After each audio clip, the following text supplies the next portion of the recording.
안녕하세요. 저는 지옥 같던 결혼 생활을 제 손으로 끝내고 지금은 사랑스러운 딸아이와 함께 제2의 인생을 살고 있는 여자입니다. 솔직히 한때는 제 인생에 다시는 봄날은 오지 않을 거라고 생각했어요. 이 시궁창 같은 현실에서 허우적거리다 결국 이렇게 늙어 죽는구나, 그런 절망뿐이었죠. 그런데 모든 걸 내려놓고 싶었던 바로 그 순간 제 안에 숨어있던 작은 불씨가 다시 타오르기 시작했습니다.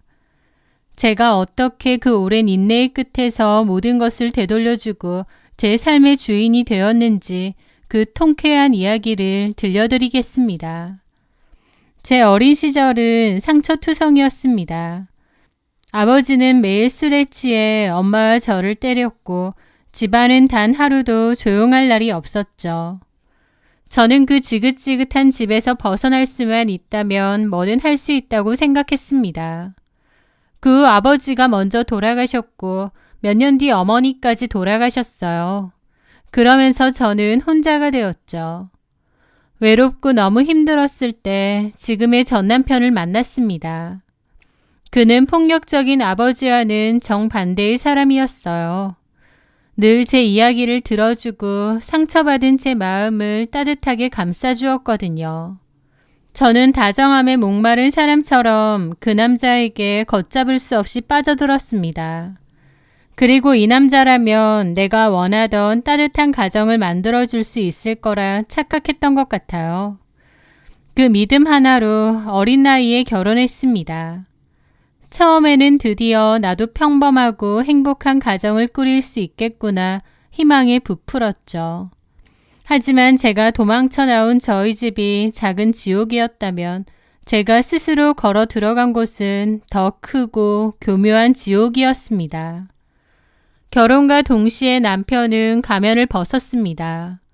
연애할 땐 그렇게 다정하던 남자가 결혼하니 세상 게으르고 자기 중심적인 본색을 바로 드러냈죠. 퇴근만 하면 옷과 양말은 아무데나 던져놓고 밥그릇 하나 싱크대에 가져다 놓는 법이 없었거든요. 제가 좀 시키기라도 하면 피곤한데 원래 이런 건 여자가 하는 거 아니야? 우리 엄마는 아빠한테 한 번도 이런 걸로 잔소리한 적 없는데 너는 왜 그래? 네, 남편과의 모든 대화의 시작과 끝은 우리 엄마였습니다. 그는 철저한 마마보이였고 시어머니는 아들을 우쭈쭈 떠받드는 사람이었거든요. 우리 아들은 어릴 때부터 머리가 비상했어. 크게 될 인물이니 와이프가 옆에서 내조해주고 잘 받쳐줘야 된다. 사실 남편은 그리 대단하거나 특별한 사람도 아니었어요. 하지만 어머님은 무조건 내 아들이 최고다, 내 아들은 특별하다라고 생각하셨죠. 어머님의 맹목적인 칭찬은 남편을 더욱 교만하게 만들었고 남편은 조금만 기분이 상해도 엄마에게 달려가 제 흉을 보기까지 했습니다. 한 번은 제가 남편의 태도를 견디다 못해 뭐라고 한 적이 있었죠. 아니나 다를까 그 길로 어머님께 전화가 걸려왔습니다. 너 남편한테 그렇게 하는 버릇 어디서 배웠어? 집안 분위기가 그 모양이라서 그런지 아주 엉망이네. 부모도 없어서 어디 배우지도 못한 것 같고 다 내가 가르쳐야겠다. 전화를 끊고 서글퍼하는 제게 남편이 다가와 말했습니다. 우리 엄마가 너 걱정돼서 그러시는 거잖아. 당신 제대로 된 집안 환경에서 안 커서 그런지 사랑받는 법도 모르고 아내의 역할이 뭔지도 잘 모르는 것 같아. 사실 정상적인 가정에선 여자가 어떻게 해야 하는지 보고 배워야 되는데 자기 집안 환경이 그게 아니었잖아. 나는 그런 거 다 이해하는데 남들이 보면 욕해. 그러니까 우리 엄마가 가르쳐주는 거, 알려주는 거 다 잘 배워놔. 어디 가서 배우겠냐? 그런 시기였습니다.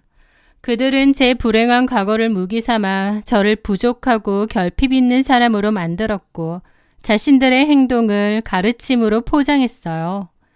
처음엔 너무 기막히고 서러웠는데 일종의 가스라이팅이었는지 나중에는 저도 제가 그런 사람이구나 싶더라고요. 폭언과 막말에 익숙해지게 된 거죠. 저는 이런 모욕을 듣고도 모른 채 해야 했습니다. 돌아갈 곳이 없다는 제 처지가 발목을 잡는 족쇄가 되었던 거죠. 지금 생각해도 참 비참하고 힘들었던 것 같아요. 속에서는 우울과 화가 계속 쌓여갔고요. 그러던 어느 날 남편이 저녁상 앞에서 폭탄 선언을 했습니다. 아이를 돌보느라 온종일 지쳐있던 제게 그는 마치 대단한 소식이라도 전하는 듯 상기된 얼굴로요. 여보, 나 회사 그만뒀어. 뭐라고? 나랑 상의 한마디도 없이? 당신 무슨 짓이야? 모르면 잠자코 있어. 다 계획이 있으니까. 당신은 맨날 그렇게 부정적이야. 요즘 주식으로 돈 버는 사람 많다고. 내가 아는 사람도 주식으로 돈 엄청 잘 벌었거든. 나 그 사람 밑에서 배우려고. 솔직히 월급 모아서 언제 부자 돼. 이건 기회야. 기회가 있을 때 잡아야 된다고. 그 사람이 아무나 가르쳐주는 줄 알아? 내가 이러는 거 결국 다 당신 고생 안 시키려고 이러는 거야. 가족을 위해서. 저는 기가 막혔습니다.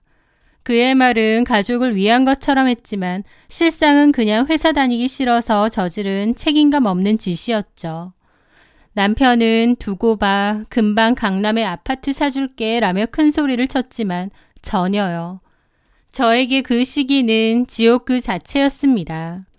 남편은 매일같이 휴대폰 주시계만 들여다보며 일이 일비했고 집안은 그의 한숨과 신경질로 가득 찼습니다. 당연하겠지만 결과도 처참했죠. 시어머니 돈에 여기저기서 끌어모은 대출까지 주식에 쏟아부었는데 그 돈을 몇 달 만에 흔적도 없이 날렸으니까요. 어느 늦은 밤 술에 취해 들어온 그는 제 앞에 무릎을 꿇었습니다. 그리고 고백한 빚은 무려 3억 원이었습니다. 순간 세상의 모든 소리가 사라지는 기분이었습니다. 눈앞이 캄캄해지더군요. 도대체 무슨 생각으로 이런 짓을 벌였나 싶고요. 제 세상은 산산조각 났습니다. 남편은 방에 틀어박혀 망했다는 말만 반복했는데 그 와중에 어머님은 모든 책임을 제게 돌렸습니다. 네가 옆에서 부축이니까 내 아들 인생이 이 꼴이 된 거 아니야. 이래서 사람이 잘 들어와야 되는데 네가 너무 박복하다 보니 내 아들까지 저렇게 된 거다. 그리고 너는 아내가 돼서 남편이 잘못된 길로 가면 뜯어 말렸어야지. 대체 뭘 한 거니? 아이고, 팔자 드생게 들어와서 집안을 다 말아먹네. 그러면서 제 탓으로 돌리는 거예요. 단 한 사람도 제게 미안해하지 않았고요. 남편은 여전히 방구석 폐인이었고 어머님은 틈만 나면 저를 들볶았습니다. 어느 순간 정신이 번쩍 들었습니다. 이 집에서 나와 내 아이를 구할 사람은 나 자신밖에 없구나라는 것을요. 품에 안긴 아이의 숨소리를 들으며 이를 악물었습니다. 이렇게 살 순 없다고. 이 아이에게는 절대로 나 같은 시궁창을 물려주지 않겠다고. 반드시 내 손으로 일으켜 세우겠다고요. 그날 이후 저는 독하게 마음먹었습니다. 대학 시절 배운 웹디자인을 미천 삼아 쇼핑몰을 시작했죠. 아이를 둘러업고 동대문 시장을 돌아다니며 발품을 팔았습니다. 그리고 집에 오면 아이를 재운 뒤 거실 구석에 조명을 세우고 새벽 4시까지 상품 사진을 찍고 꾸벅꾸벅 졸면서 상세 페이지를 만들었습니다. 집안일, 육아와 병행해야 했기에 하루 서너 시간 쪽잠을 자는 게 전부였지만 멈출 수 없었습니다. 실패하면 내 아이와 함께 길바닥에 나앉는다는 공포가 저를 채찍질했거든요. 간절함이 하늘에 닿았던 걸까요? 아이를 키우면서도 편하고 예쁘게 입고 싶은 엄마들의 마음을 정확히 꿰뚫은 코디가 입소문을 타기 시작했습니다. 주문이 하나둘 늘어나고 통장에 처음으로 수익이 찍혔을 때 저는 휴대폰 화면을 붙잡고 소리도 내지 못한 채 한참을 울었습니다. 그건 단순한 돈이 아니었습니다. 제 힘으로 다시 살 수 있다는 희망의 증거였고 제 자신에게 보내는 위로였으니까요. 그 돈이 점차 늘어나고 사업은 무섭게 번창했습니다. 그렇게 사업이 안정권에 접어들었을 때 저는 대학 동기였던 컴퓨터공학 전공 친구와 손을 잡고 과감한 투자를 했습니다. 고객의 취향을 분석해 옷을 추천해주는 AI 기반 시스템을 도입한 겁니다. 이 서비스는 업계 최초였고 저희 쇼핑몰은 순식간에 선두주자로 떠올랐습니다. 마침내 남편이 남긴 빚 3억 원을 모두 갚는 날이 왔습니다. 저를 짓누르던 거대한 바위가 사라지는 기분이었죠. 그리고 이사를 했는데 당연히 제 명의였습니다. 상황이 바뀌자 남편과 어머님은 가면을 바꿨었습니다. 처음에는 입이 닳도록 저를 칭찬하더군요. 어머님은 친구들에게 우리 며느리 덕에 어깨 펴고 산다 며 자랑했지만 그 끝은 늘 다 내 아들이 여자를 잘 들인 복이고 우리가 오갈 데 없는 너를 받아준 덕분이지 라는 말로 끝났습니다. 그러면서 너 우리한테 잘해야 돼. 솔직히 어느 집에서 너 같은 조건을 며느리로 맞이하고 싶어 하니? 나니까. 그리고 우리 아들이니까 편견 없이 받아들여 준 거지. 그러니까 성공할수록 가족들한테 잘해야 돼. 그거 있잖아? 대번에 망한다. 그런 사람들 여럿 봤어. 올챙이적 생각 못하는 사람들. 우리가 너 힘들 때 가족이 되어준 거 알지? 그거 알면 우리한테 잘해. 결국 남는 건 가족들밖에 없거든. 그런 식으로 저를 계속 가스라이팅 했죠. 게다가 남편도 겉으로는 저를 치켜 세웠지만 그 눈빛에서는 저를 이용해 먹으려는 계산이 있었습니다. 자기 진짜 대단하고 멋지다. 나는 자기가 이렇게 해낼 줄 알았어. 근데 우리 엄마 말처럼 알지? 자기가 이렇게 성공할 수 있었던 데는 우리 도움이 있었던 거. 내가 살아보니까 결국 가족이 제일 중요해. 잘 먹고 잘 살려는 게 결국 뭐야? 가족들 행복하게 해주려고 하는 거잖아. 나도 비록 빚만 남긴 했지만 가족들 전부 다 잘 살아보려고 노력하다가 그렇게 된 거 알지? 우리가 자기의 진짜 버팀목인 거야. 그걸 꼭 명심해야 돼. 라고 했죠. 어머님과 남편의 저런 말들을 신물이 나게 들으면서 제 마음으로도 그래 돈도 많이 생겼으니 가족들한테 잘하자. 미우나 고우나 결국 내 가족들 아니냐 생각했죠. 그런데 갈수록 그러한 것들은 당연한 요구로 바뀌었습니다. 영숙이 엄마는 아들이 신상백 사줬다는데 나는 언제쯤 며느리 덕 좀 보려나.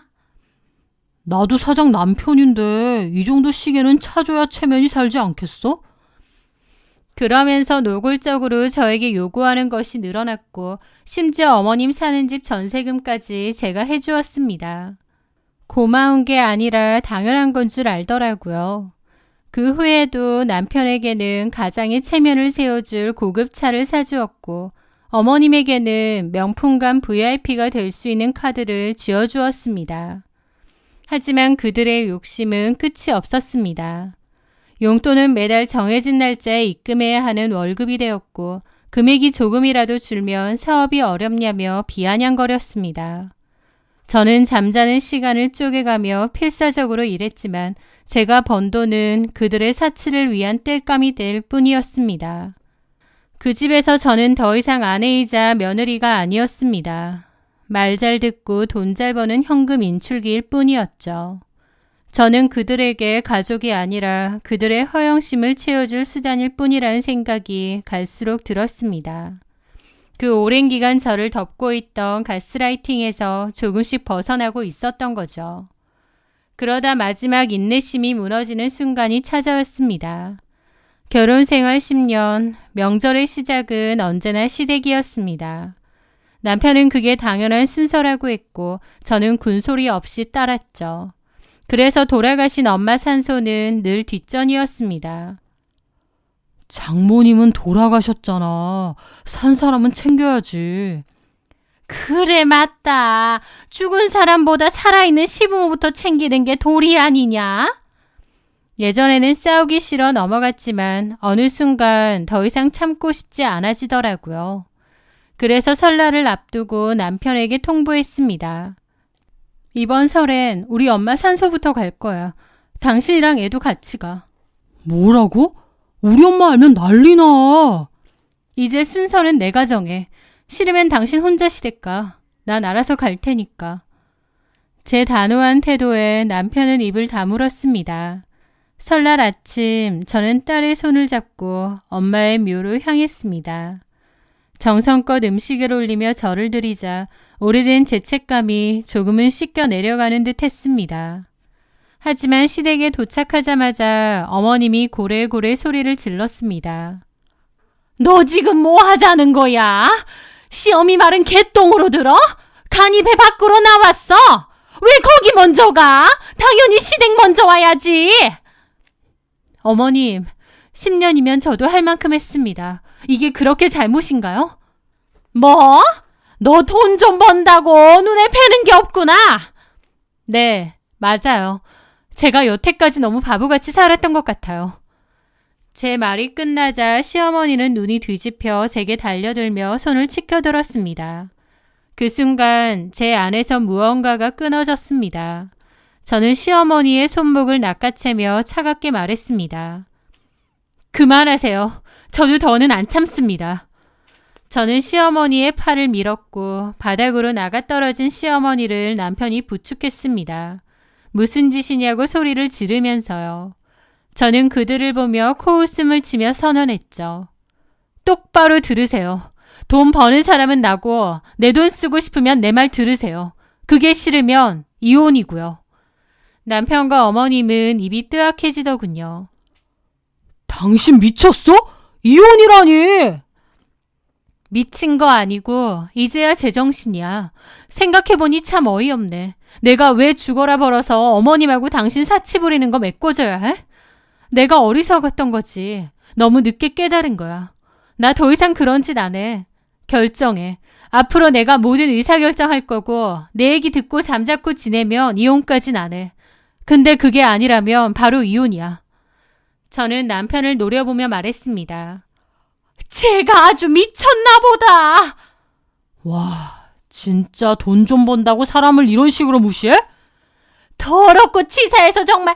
야, 네가 벌면 얼마나 벌었고 우리한테 뭐 얼마나 해줬다고. 라는데 어처구니가 없어서 웃음이 막 나더라고요. 제가 여기서 뭐 얼마나 더 해줘야 되는데요? 그렇게 생각하셨어요? 팔자에도 없는 온갖 사치 다 누리게 해줬는데 그렇게 생각하신 거죠? 좋습니다. 그러면 아쉬운 거 없겠네요. 물론 저도 마찬가지고요. 이혼하고 남남하면 되겠어요. 뭐야? 여보! 기생충 같은 당신들과 더는 엮이고 싶지 않네요. 저는 그 말을 끝으로 딸과 함께 집을 나왔습니다. 그리고 돌아오자마자 바로 움직였죠. 가장 먼저 현관문 비밀번호를 바꾸고 남편의 신용카드를 모두 정지시켰습니다. 2번 다시 제 돈으로 흥청망청 쓰게 둘 순 없었으니까요. 그 다음은 남편이 목숨처럼 아끼던 것들을 처분해야 했습니다. 제가 사준 명품 시계와 물건들을 싹 다 박스에 담아 중고 사이트에 팔아버렸습니다. 며칠 뒤 법적 절차를 거쳐 이혼 소장과 함께 어머님께 드렸던 전세금 반환 내용 증명을 보냈습니다. 일주일 안에 집을 비우고 돈을 갚지 않으면 강제 집행하겠다고요. 예상대로 어머님은 전화해서 악을 썼지만 저는 무시했습니다. 약속된 날짜에 집행관들과 함께 집을 찾았습니다. 현관 앞에서 버티던 어머님은 울고불고 소리쳤지만 법은 냉정했죠. 짐 하나하나 집 밖으로 내던졌어요. 길바닥에 짐더미 위에 주저앉아 욕을 퍼붓는 어머님의 모습을 보며 저는 10년 만에 처음으로 속이 시원하다는 걸 느꼈습니다. 그리고 그 후 저는 남편과 이혼했습니다. 남편은 자기도 보란듯이 성공해서 제 콧대를 납작하게 해주겠다고 이를 갈더군요. 하지만 그가 택한 성공의 길은 한심하게도 도박이었습니다. 능력도 멋도 없는데 큰 돈은 벌고 싶으니 선택한 게 결국 도박이었던 거죠. 한심하게도요. 주변에서 들은 얘기로는 그나마 이혼하면서 재산분할 받은 돈 다 날렸다더군요. 강원랜드 근처 허름한 모텔을 전전하며 지내고 있다고 합니다. 어머님은 갈 곳이 없어 찜질방을 떠돌다 결국 변두리에 손바닥만한 월세방으로 들어갔다는 소식이 들려왔고요. 제가 눈치 보며 맞춰주던 사람들, 저라는 물주가 사라지니 단박에 그토록 초라한 신세가 된 겁니다. 지금의 저는 누구의 방해도 받지 않고 오직 제 딸과 저만의 행복을 위해 살고 있습니다. 아침이면 딸을 꼭 안아주며 사랑한다고 말해주는데 그때마다 진짜 가족은 이렇게 서로를 위해주고 사랑해주는 사이구나 새삼 깨닫습니다. 남편과 어머님에게서 받고 싶었던 그 가족에 대한 안정과 사랑을 저희 딸로부터 얻고 있는 것 같아요. 불우했던 가정사 때문에 시어머니와 남편의 가스라이팅에 휘둘려 10년을 바보처럼 살았습니다. 불합리하다는 걸 알면서도 나만 손해본다는 걸 알면서도 참았죠. 하지만 뒤늦게라도 정신 차렸고 더 이상 말도 안 되는 상황에 휘둘리지 않으려 발버둥 쳤습니다. 과거의 상처가 저를 족쇄처럼 올가매고 있었던 것 같습니다. 그들은 제 상처를 교묘하게 이용해 저를 지배하려 했고 저는 오랫동안 그것이 제 운명인 줄로만 알았습니다. 하지만 깊은 절망 속에서 깨달았습니다. 제 삶의 유일한 구원자는 바로 저 자신이라는 것을요. 저를 짓밟으려는 손을 뿌리치고 스스로 일어설 때 비로소 진짜 제 인생이 시작되었습니다. 혹시 지금 누군가에게 부당한 대우를 받으며 홀로 눈물 짓고 있다면 부디 제 이야기를 통해 작은 용기라도 얻으셨으면 좋겠습니다. 당신은 결코 부족하거나 못난 사람이 아닙니다. 누구보다 행복할 자격이 충분한 소중한 존재입니다. 긴 이야기 끝까지 들어주셔서 진심으로 감사합니다. 앞으로는 제 딸과 함께 웃을 일만 만들며 보란 듯이 잘 살겠습니다.